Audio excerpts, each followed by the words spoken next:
My next guest is Dr. Don Parker. He is a highly sought after speaker and professional development provider. He specializes in supporting teachers to build trusting relationships with students and improving the culture and climate of schools to optimize staff and student experience.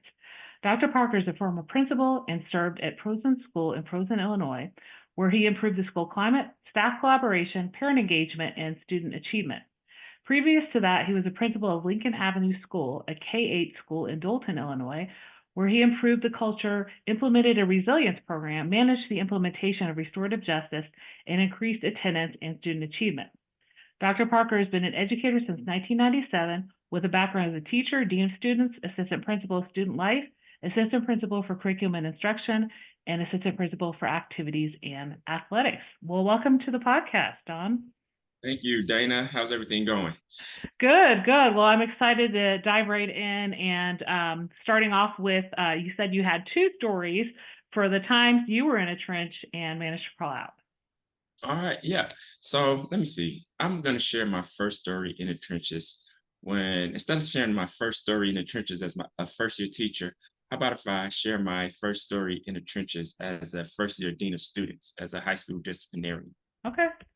Right. So I started off as a high school disciplinarian after several years of being a teacher. And it was just different for me because I was used to being a PE teacher and a coach after school. But then when I moved to my first dean of students position, that's where I really felt like I was on a treadmill and I was literally just in the trenches. You know what they say is that 10% of the students make 90% of the Oh, problems. yeah. And in this school, it was probably 25% of the students who was making like 90% of the problems and issues that just promoted a negative culture there at the school. And I just remember that year just walking into the door. Like I had my idea of what it would be like to be a dean of students, being a teacher for several years. But what I had formed in my head as what a dean of students position would be like was totally different from the experience. And so I just remember as soon as you hit the door, it's like, so Dr. Parker, what are you guys doing about the tardy situation? What are you guys doing about the gang situation? What are you guys doing about the kids in the hallway? Like this school is going to the trenches. You guys are letting the kids take over. I heard this over and over and over again because the school where I was a dean of students, it was my first year at that school. It's not like I just got promoted from being a teacher to being a dean at the same school. It was at a totally different school in a totally different district. And the school was going through a transition where we had a lot of students who were being sent from the city to the school out here in the city. And the teachers just weren't used to working with students who had a lot of social and emotional issues. They weren't used to working with students who had a lot of trauma. And so as we were just getting this influx of students, with all these social and emotional issues, it was tough. We were breaking up fights every day. Students were cutting classes, roaming the hallways, and things like that. So we really had to figure out what we were going to do in order to get the school back to a point where we felt order and safety within the school. So that was my first story of being in the trenches, is just working with a lot of students, had a lot of issues, and just trying to maintain order within the school. And then you said you had one with first year as a principal. So how did you take some of your, you had several AP roles, like I read in your bio, and this dean role. So how did the principalship, when you first came into it, how was that a little bit difficult that first year? So here's the first year. So yeah, at the end of that first year as a dean, the principal called us into our office. And the principal said, you know what, we are shooting ourselves in the foot. What she did was she put up anchor charts all on the wall. But actually, to start the story from the beginning, it was the last day of school as my first year as a dean of students. The principal comes into our office because it was the students who said, okay, it's the last day of school. We're just going to cause chaos. We're going to settle all the beefs that we had throughout the school year. So it's a lot of fights, a lot of disruption in the way, and things like that. And so the principal gave us the orders to say, hey, we can't let the students think that they can get away with whatever they want to, and there'll Mhm. be consequences. She said, get every student who is, starting fights, causing disruption, and I want you to give them a suspension that starts at the beginning of the next school year, so they Huh. would know that you just can't do whatever you think that you can do, and there will be no consequences. Yeah. So we did exactly that. And so we were there in the dean's office. We had this little office called the PPS conference room. So it was the Mhm.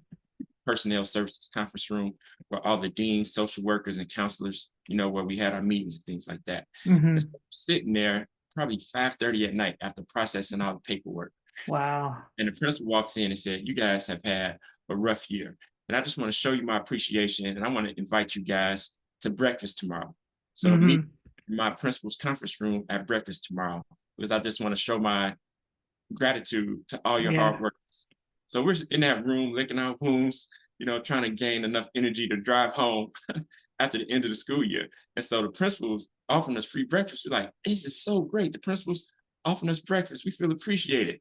So Yeah. it's like, can't wait till tomorrow morning so we can eat breakfast with the principal, right? And so uh, the next day, it's in the morning and we're getting ready to go to the principal office. The principal's like, okay, guys, come on down. Have, breakfast prepared for you. Come on down to my office. And so we're like, bet, we're high-fiving. We're walking down to the principal's office. But Dana, we're not smelling any eggs, Yeah, pancakes, I and know. bacon, right? And so we walk into the principal's office, and here's the deal. If you ever get invited to breakfast with the principal and there's no food, then you're in Mm. trouble. Yeah. So we walk into the principal's office, and there's all kind of chart paper around the room. One of the chart paper had attendance data, had discipline data, Mhm. student on track data. And she says, you know what? Well, I'm gonna feed you guys data for breakfast Oh, because we're wow. shooting ourselves in the foot with what's going on at the school. She said, look at this attendance data. She said, look at this discipline data. Look at Yeah. this on track data. Look at these culture and climate surveys. She said, all the data is trending in the wrong direction. Mhm. Like students, attendance is bad. We have increase in discipline referrals. And she said, we have a decrease in students on track to graduate. She was like, so what I want you guys to do is get into your respective teams as to Mhm. what you're responsible for, and you have to come up with a plan on how we're going to improve this going forward for the next year. And Mhm. so our teams, we got together in our teams, the counselors got together in their team, the attendance clerks got together in their teams, and we're just coming up with ideas of what we can do in order to improve the school. So when she came around to speak to me and my team of deans who I work with, I said, you know what, boss, we're having these discussions and we're Mhm. doing what the school policy says, is we're issuing what the discipline policy says whenever a student commits an infraction, when we get discipline referrals within an office. And I said, right now we have a zero tolerance policy. So Mhm. when students make these infractions, then we have to give them this number of days. And that's exactly what we're doing. And that's why the suspension data is up. And if the suspension data is up, that means students aren't in school when they're suspended. So that means that the attendance data is also going to be affected by the suspension. Mhm. Mhm. So this was around the time where I was studying for my doctorate degree. Mhm. And as a dean of students, um, I was really concerned with how can we improve the school culture and climate, Mhm. improve the discipline in the schools. And everything that I was studying at that point was talking about how zero tolerance policies are detrimental to student success and detrimental Mhm. to school culture and climate. I was studying restorative practices, and the research said that in order to decrease discipline referrals and improve school culture and climate, that we have to build relationships with students. Now, this is Mhm. before the time where building relationships with students was popular, because like I said, at this time, zero tolerance was popular because Mhm. all of the teachers were just at their wits' end, and they wanted to basically let students know who were in control Yeah. through the zero tolerance policies. But like my principal said, it was like shooting ourselves in the foot. So I said, I want to try this new method of building relationships with my students and doing what the research calls authoritative counseling in order Mhm. to improve, the alpha slice, because each dean had an alpha slice. So my alpha slice was P through Z, Mhm. the students who were on my caseload that I was responsible for. It seemed like I had the most students because I was working in an all-black school, and the most Mhm. popular names in an all-black school are Smith and Williams.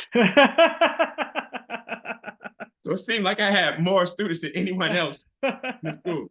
But she said, okay, Dr. Parker, next year, go ahead and try building relationships with students and doing authoritative counseling. And Mhm. so I tried that.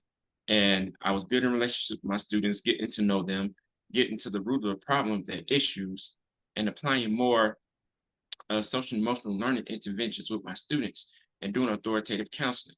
And when we had the same meeting at the end of the following year, Mhm. my discipline slice, my caseload, I had a 35% reduction in student suspensions and discipline referrals. And it's because I was building relationships with my students, getting to know them, helping them with their personal issues that they were having. And it really improved, the discipline in my alpha slice. Mhm. So that is my first story, is I'm here to be a testament that building relationships with students, doing authoritative counseling, and getting to know your students and know what their real issues are, and then applying interventions to solve those issues really Mhm. does have a positive impact on school culture and climate and student discipline. Yeah, no, I think there's a lot to be said, like you mentioned. A lot of these issues schools are still dealing with today, right? They look at things at the end of the year, they see the data, but you went and I would say you poked the bear. You found the root cause, right? Mhm. And then that success, like you said, by the end of your second year as a dean, to reduce those disciplinary infractions. So I think really being able to step outside, just looking at why things were happening poorly. The last day of school, the principal was worried there were going to be all these fights, but really having that authoritative counseling with your students, help change things. So Yeah. how did that lead to when you were a principal and then you were, the main person in charge and implementing some of these strategies like restorative justices and social emotional learning. Okay. Well, one thing I'll tell you is what's good is that the principal did want to look at what we were doing and see how. Mm-hmm. And the problem is a lot of schools are just using these antiquated strategies and Sure. policies that we've been using for years that isn't working. And Yeah. so in education, you hear a lot of people talking about we need to be disruptors or we need to break down the system.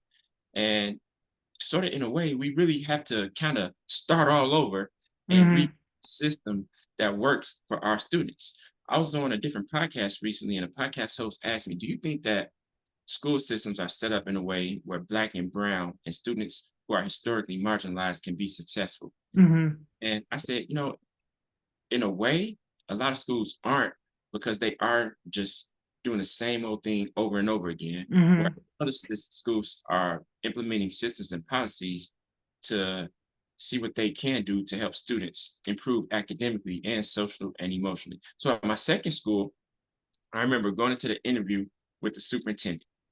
And the superintendent told me, she said, Don, I just want to give you a little history about the school before you start on your first day. So I went through Mm-hmm. the interviewing process. I emerged as the leading candidate. The school board approved the superintendent's recommendation. Mm-hmm. The superintendent called me into her office mid-July, right after the contract started. She said, let me give you a little historical context about the school Mm-hmm. so you know the situation that you're walking into. She said, the principal who was in this position before you was fired in February. We couldn't Mm-hmm. even wait to the end of the year to let him go because of the toxic climate that he had allowed to Mm-hmm. at the school. She said that the school had recently been changed from a K-5 school and a junior high school that was in one building, but the K-5 was on the first two floors with one Mm-hmm. principal, and 6th through 8th was on the third floor, with a different principal who had Mm-hmm. different offices on both sides of the building. She said we recently combined the school to just make it a K-8 school. Okay. She said, but now, since we've done that, the junior high teachers aren't getting along with the elementary teachers. Mm-hmm. She said, another problem that we're having is that the students' behavior is just off the chain. Like Yeah. we have a large number of discipline referrals. We have a huge attendance problem in the school. and the students aren't really showing a reverence for education. And she said, and the third problem is when we looked at our culture and climate survey, is how the teacher morale is Mhm. low. And she said, Dr. Parker, the biggest problem is that the teachers no longer believe in the ability of the students to show mutual respect or to Mhm. achieve identity. So she said, what we want you to do is we want you to really go in and just transform the culture and climate of this school. Mhm. So she said, are you ready? Are you up for the challenge? I'm like, yeah, let's go. I want all that smoke. Let's do it. Mhm. Well, Mhm. that's what I'm here for. And so she said, all right. She said, well, just, keep me abreast. And, of course, I'm here for your support. We shook hands. And so on my way in the parking lot, walking back to the car, I said, oh my God, what have I got myself into? I put on a braided front. Really, it's gonna be my first principal experience, Uh-huh. As a Uh-huh. dean, I understood how to kind of improve the culture and climate, but being, Mhm. principal where, the buck stopped with me, Yeah. wasn't exactly sure of what I was going to do. And so I put in a call to a couple of mentors that I had, asked their advice and things like that.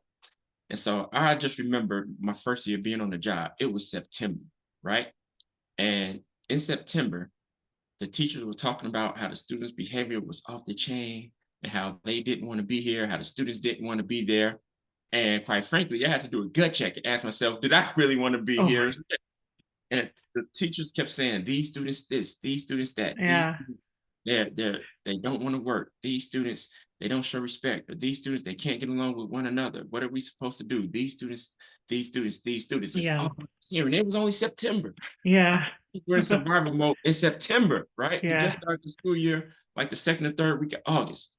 And so at the next staff meeting, as the teachers were walking into the media center where we hold our staff meetings, Mhm. Mhm. I get them all at the door and I handed them a Q-tip. And as the teacher sat down at the normal spots where they sit during the staff meetings, they finally looked at each other and they asked, Dr. Parker, why did you give each one of us a Q-tip? Mhm. I explained to him. I said that a lot of us feel disrespected. And a lot of these students have a lot of social emotional learning problems. And right now, I feel like we have uh, an empathy gap here at this school. Mhm. And students are communicating their behavior in the way in which they know how. They're communicating their feelings through their behavior because they don't have the communication skills to really say what's going on. I feel like we really have an empathy gap at this school. And Mhm. anytime we take a student's behavior personally and think it's about us, Mhm. and we send a student to the office, or we want the disciplinarian to give the harshest consequence to the students. I said, Mhm. what we need to do is think about this Q-tip. And when you look at this Q-tip, I want it to be a reminder. Q-tip literally stands for quit taking it personal. Mhm. Right Mhm. now, we're taking the students' behavior personal, thinking it's about us. No, the students aren't being disrespectful to us. The students are bringing a lot of trauma into the classroom, into the school every day. What we have to do is get to the root of their problems to find out what's really going on, to help them with the social emotional learning issues that they're having so that Mhm. they can understand what it looks like to be respectful. We have to teach what respect looks like. We have to Yeah. teach what compassion and empathy looks like. So our students know that we're here to help them and not here to punish them. And Mhm. we're let the students through a lens of disrespect when we have to look through them with the lens of compassion and empathy, knowing that they have issues and knowing that we're here to help them solve their issues. So I said, Mhm. teachers, if we have the mindset that we're just here to teach English, or we're here to teach science and reading and math, and that we're not supposed to teach social emotional learning skills, I said, that's just like bringing a knife to a gunfight, and Mhm. none of us are going to be successful. But when we can look at this through a lens that, we have to touch the heart before we touch the brain. And if we can build those relationships with students and let them know that we care about them, then the real learning can start. Mhm. Mhm. So Ye once I start the conversation off that way and let the teachers know that I was going to support them and supporting them, their students, and help them become more trauma informed and give them relationship building skills that they can use in their classrooms, then we started seeing a better culture and climate there at that school, where discipline first referrals started going down. The district had implemented restorative justice program, Mhm. and I was in charge with my team of implementing this restorative justice program and managing the implementation of restorative justice, teaching students how to build relationships and use restorative justice in classroom circles and things like that. And it transformed our school culture. Yeah, no, I got a lot out of that, like, especially the fact that you told me already in September, they were burnt out, they were feeling very disengaged, right? And then just giving them this Q-tip and reminding them that, like, I think there's a lot of teachers that feel like, students' behaviors are, a result of maybe their lack of competency, which I think sometimes leads to them feeling more burnt out, but it's not necessarily the teacher's ability to manage a classroom or not. It's those relationships. It's also, when there is a common thread among many teachers, like you said, they're experiencing the same thing, then they all talk and they feel like they're all being attacked kind of by the student's behavior. But yeah, touching the heart before we touch the brain, I think that's really key to remember in this case. Right. And I told my teachers that it's like I have all confidence in your abilities to educate our students, to help them grow academically, and to teach them mutual respect. We just need a few more tools in our toolbox in order to be successful at doing that. And so I told my staff, you know what? We can't do this by ourselves. No one can do this alone. If we work together as a team, support one another, buy into the vision that we all have a shared vision, for this school, then we can get the school right where we want to be, where you guys look forward to coming to the school, where you look forward to working with our students. And as a team, just over the course of the next 2 years, that's exactly what we did. Like, we armed ourselves with social emotional learning strategies. We built relationships with the students. We rewarded our students for doing the right thing, implementation of PBIS with fidelity. And next thing you know, that school culture and climate just transformed to a place where it became a more loving and accepting, inclusive environment for everyone. Yeah, and that's definitely the outcome you want to have when teachers felt that disengagement, but they realized, being able to work with the SEL strategies, and then fidelity, like you said, the PBIS. There's a lot of schools that have an idea or semblance of PBS, but not really implementing it or using it on a consistent basis. And that's because a lot of people don't buy into PBIS. Yeah. And I'll tell you, when I was a high school dean, it took me a while to buy into it as well, to be 100% honest with you, because I was like, why are we rewarding students for what they're supposed to be doing? And then I was informed that, you know what, if you have a person on the fence and they could go either way, left or right, okay, if you give them rewards and show them that there are incentives and benefits to doing the right thing, we want to continue to encourage them to do the right thing. And that way that's positive behavior. We're incentivizing that positive behavior. That's what PBIS is, as opposed to taking that punitive approach where we're just punishing students for doing wrong. And so there's a quote that says, what gets monitored gets done. Then if you look at a follow-up quote, it says, what gets rewarded gets done. It gets done repeatedly. So if we are constantly rewarding our students for doing the right thing, and other students see that they can also get rewarded for doing the right thing, as opposed to doing those negative attention seeking behavior, and they see that they can get some positive attention for doing the right thing, then heck yeah, let's bolster up our PBIS program and show students, yes, you will be rewarded for getting to class on time. You will get rewarded for persevering on your assignments. You will get rewarded for perfect attendance. You will get rewarded for improving on your academics. And next thing you know, we'll have more students that are making an effort to do positive things. So yes, PBIS does work. And I'm a living example where I can say I've seen it implemented with fidelity and I've seen it work. So let's talk a little bit about your book, Be the Driving Force, Leading Your School on the Road to Equity. So was this a project that you wrote over a long period of time and gathered some ideas from your principalship, or was it something you kind of wrote over a short period of time? Okay, so Building Bridges is more of a book that I wrote over a period of time. The title of my first book is called Building Bridges, Engaging Folks at Risk Through the Power of Relationships. Mhm. So that's just a lot of information, research, evidence-based strategies, and things that I've tried from my experience as a classroom teacher, as a dean of students, as an assistant principal over discipline, and even as principal. Mhm. So wrote that book just based off my experience working with students who have a lot of social emotional learning issues and students from historically marginalized communities, on how if we can bolster that relationship with that student, then we can help them not only be successful in school, but also in life. So the title of that book, Building Bridges, is how do we build bridges with students from trauma to help them be successful? Mhm. So that's Mhm. written more for teachers and things that they can do in order to be successful working with that population of students. But also what's good with that population of students is really good for all students. And so Mhm. the second book, Be the Driving Force, Leading Your School on the Road to Equity, is a book more for leaders. Mhm. That book discusses what are things that we can do in order to promote equity within our schools to help all students and staff to be successful. And so there's Mhm. a lot of leadership practices and principles within that book that help leaders be successful, to help teachers and staff, students, community members buy into the leadership vision that they have come up with collectively to help their schools be successful. Mhm. Mhm. And so you've listed a lot of the things that you did as a principal to help your school become successful in that book as well, right? Yeah, 100%. So I talked about all the things that I did when I implemented restorative justice, Mhm. when we had a heavy onset of LGBTQ plus students. What do we do to Mhm. create safe environments for them? What do Mhm. we do to close the achievement gap that we have for students who come from historically marginalized community?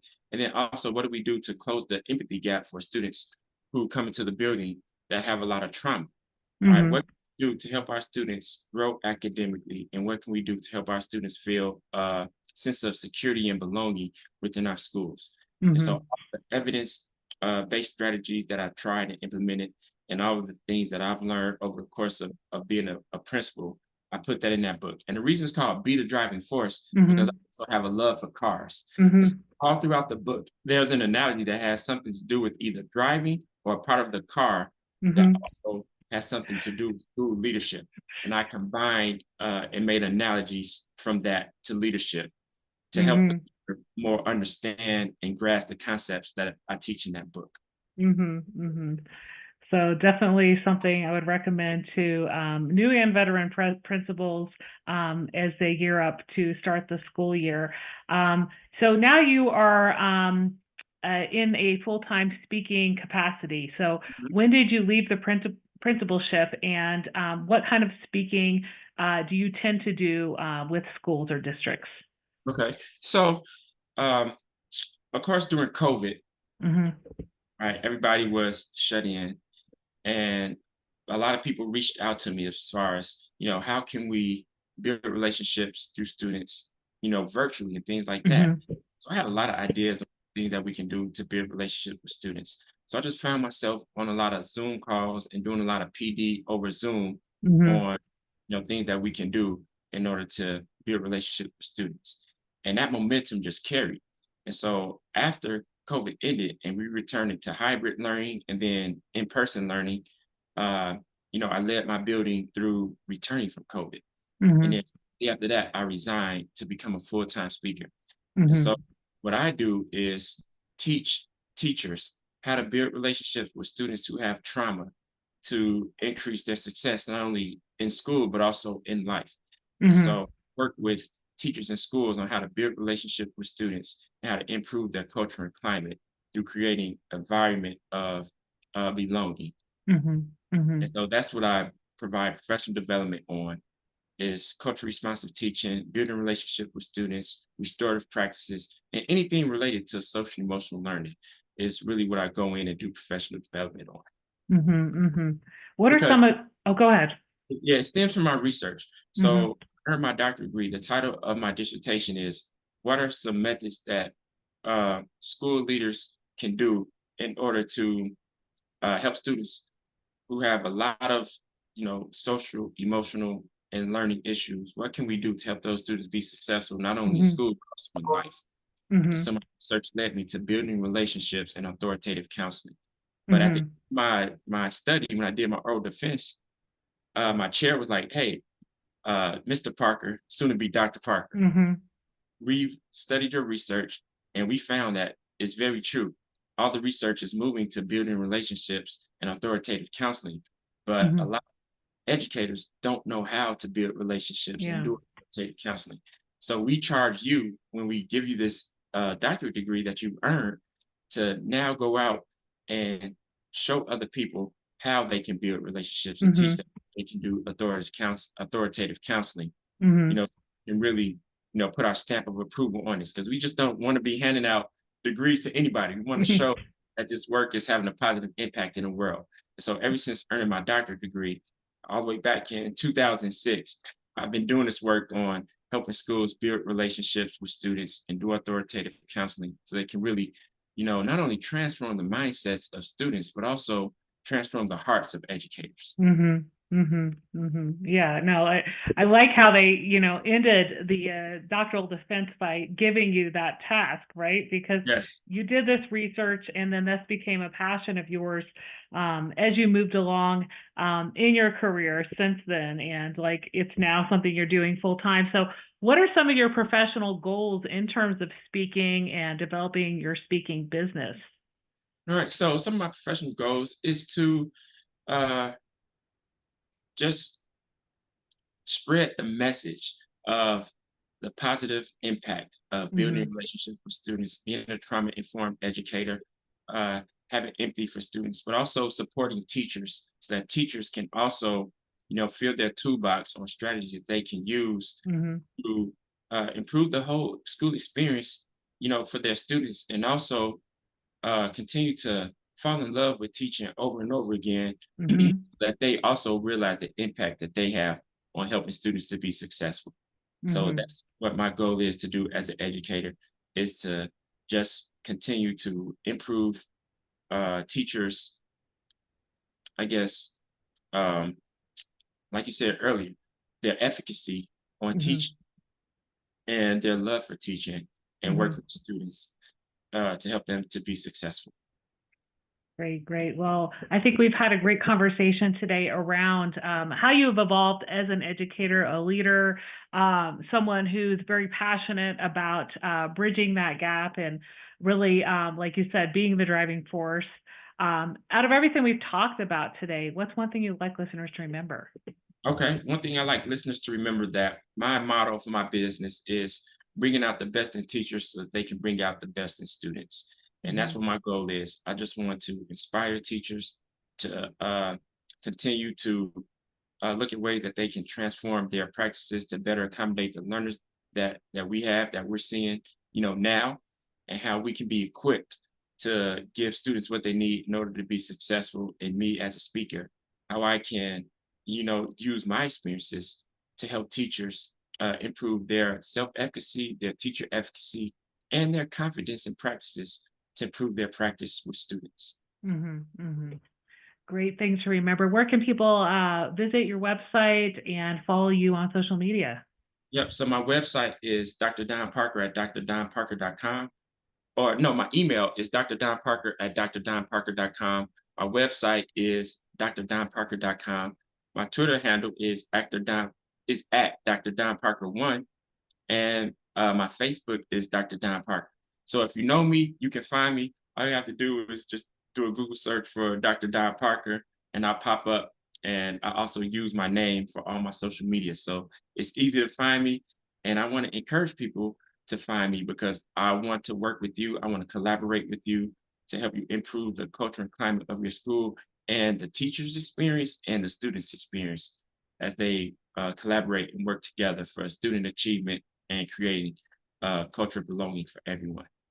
Great, great. Well, thank you so much for being on the Out of the Trenches podcast today. It was a pleasure to hear about your work and your passions. And, everybody who's listening, hope you reach out to Dawn for some speaking and training to help your teachers thrive. Absolutely. Thank you for having me, Dane. I appreciate it.